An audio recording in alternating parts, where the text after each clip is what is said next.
Hey everybody, this is Terry Tiemann coming at you from Memphis, Tennessee, world headquarters of Transforming Churches Network.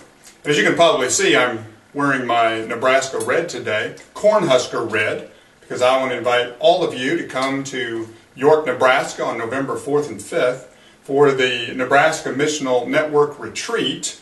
And I'm going to be sharing with you about a topic that's very important to me, and I think that you'll benefit from as well. It's called Building Bridges to the Community. Now, we're not talking about building drawbridges or suspension bridges or anything like that, but rather bridges to the community are really just about building relationships with people. And so we'll be talking about how to do that intentionally, because that's where it has to start. There's really two kinds of relationships that we're going to be talking about. One in regard to you as professional church workers and what you'll do as individuals, that you'll be having to get out of your office, how to get out of your churches, your church buildings, maybe even out of your comfort zone, to build relationships with unchurched and lost people in your community. In other words, you have to model what we're going to be also talking about your congregation doing. And of course, that'll be the second part, is how does your congregation, first of all, attract new people to come to your church so that you can begin talking to them about a relationship with Jesus Christ. But even more than that, besides attractional relationships, we're also going to talk about incarnational relationships. In other words, actually being Christ to the people in your community. Just as Jesus came down from heaven, the Word became flesh and lived among us.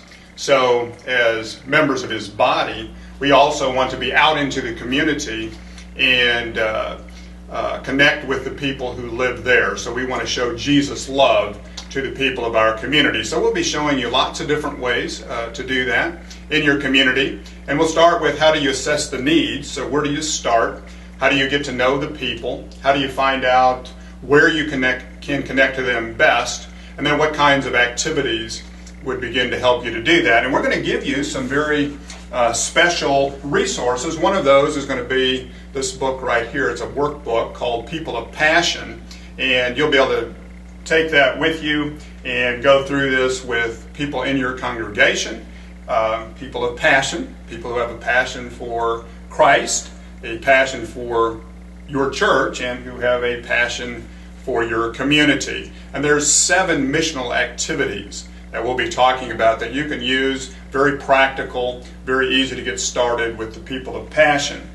Also, as a little bit of an added bonus, I think you're already probably reading this book. It's called Radical, and it really has some radical concepts. Of course, we shouldn't be surprised by that, because Jesus' whole message is pretty radical.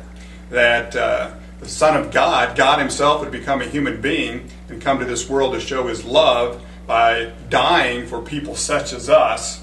And so what's our radical response to that? What should it be? How can you begin to do some radical things in your community that will really make a difference for the kingdom of God? So we'll talk about that. We'll have some fun with this book as well. So again, November 4th and 5th, York, Nebraska. Looking forward to seeing you at the Nebraska District Missional Network Retreat as we talk about building bridges to the community. See you there.